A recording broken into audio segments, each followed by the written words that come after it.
Hey everybody, I've got a new guitar to show you, or an old guitar to show you. This is an old Parlor guitar. It is from probably around the 1920s. It's got a solid spruce top, solid mahogany back and sides, bound top, bound back. It's got a very V-shaped neck and a very wide fingerboard. I think it's probably a pearwood fingerboard, and I think the neck is probably poplar. Could be mahogany. Not 100% sure, but when I opened it up, it looked a lot like it was probably poplar. It has the slotted headstock. It does have the original tuners, though one of these buttons is replaced. It's about the same size, though, so it feels pretty consistent when you're tuning it. It has a new bone nut. It's got, it had to have the fretboard plane down, so it got all brand new frets, so it's all refretted. And the bridge was missing, so this is a bridge that I fabricated from scratch, and it's pretty similar to what the original might have been.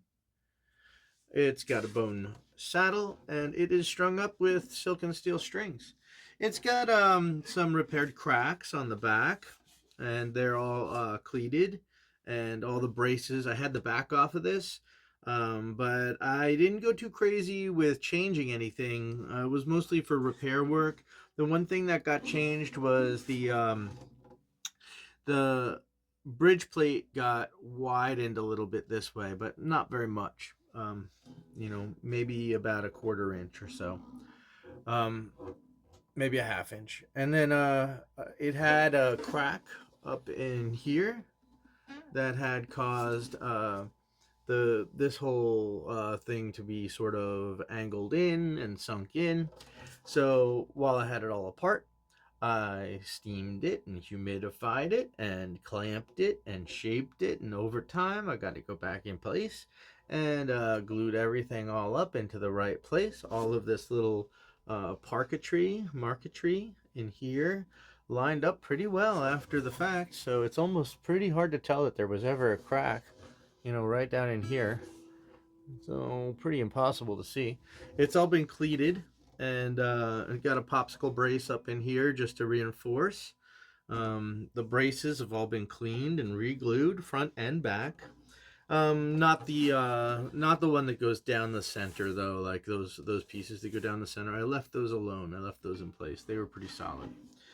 It has a replacement little end pin. That's not the original end pin, but it's a nice little end pin, and it's rosewood. And this guitar sounds really amazing. It's got this really great.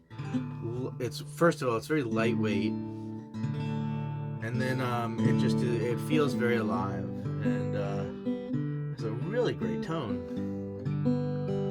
The thing about this guitar that you would want to know if you were thinking about buying it is that it has a very wide string spacing. So if you look at this, so up here, the string spacing is just shy of 2 inches. You know, or the nut width is just shy of 2 inches. The string spacing is going to be right around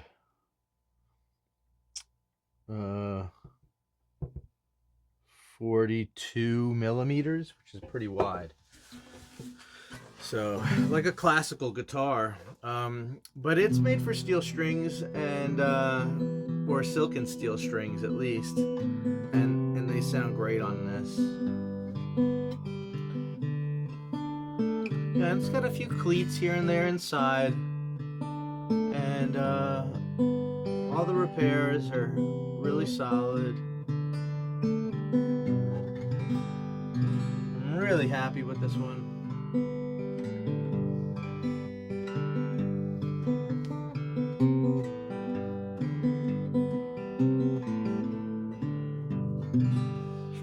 So if you are looking for an old parlor guitar that has a very wide string spacing and a V-neck, this might be the one for you. This one's really nice. And like I said, it's got the original finish. So it does have a lot of wear and tear. But on these, I always like to preserve that if I can. And I don't like to take that away. I think it's the... it really gives the guitar its spirit. And, you know, you could buy a brand new one without it, but you can't buy a brand new one with it. So I think it's a feature. As long as it's sealed up and it doesn't, it's not going to collect moisture oddly. I always like to leave the finish the way it is. Unless it's like a new guitar or a newer guitar or the finish looks brand new except for one badly mangled bit, then sometimes you have to do massive repairs. But when the wear is honest and beautiful, like on this one, always keep it.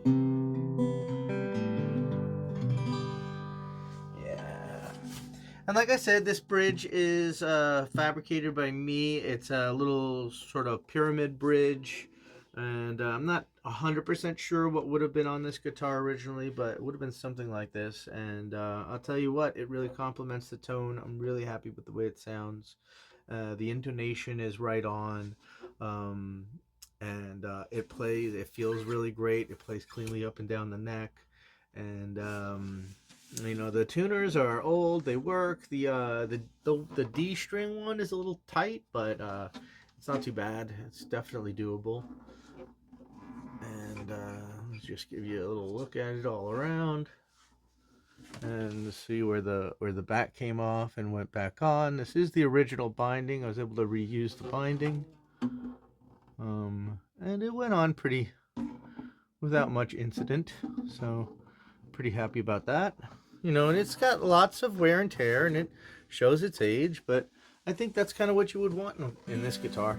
Definitely, I don't know, if you want a 1920s parlor guitar that plays really nice, I always want it to look like this.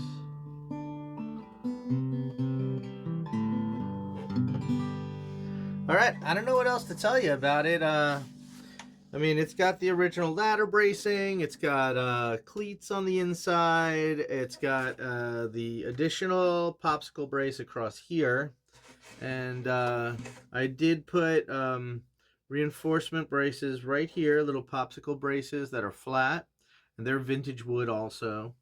And I mean, everything is really, you know, top notch on this guitar. The cracks on the back are visible, but you know, they are sealed up and they are cleated on the inside. I mean, it's hard to see maybe on camera, but they are definitely visible in person, so be aware of that. Let me get it on the light. You can see some little kind of imperfections in the surface with the light. See how it kind of like bends a little bit. Yeah. But it's a really nice piece of mahogany on the back. The binding is all really nice. All this little marquetry stuff is, or parquetry. I believe you would call it parquet, not marquet, but I think they call it marquetry usually. The purfling, that's what you call it, right? So all the purfling is in really good condition and intact, which is not always the case, right? Even though it's like a little beat up here and there, it's like all the original wood is there, so we're real happy about it. Now this fingerboard, when I planed it down, I did give it a little dye. So I did dye it a little bit, but I didn't go too crazy with it because I wanted to keep some of this like variation in it. Even though it was just one dark color originally, I kind of liked the way it looked with some of this variation. So I stopped right there and said, wow, I'm gonna let it be like that. And there you go. That's what you got. All right, thanks everybody, and hopefully you like this one.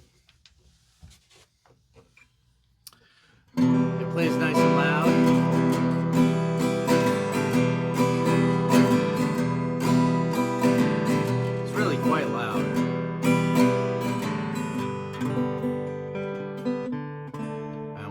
soft, it has great response, and just nice tone. Yeah, it's a good one. All right, everybody.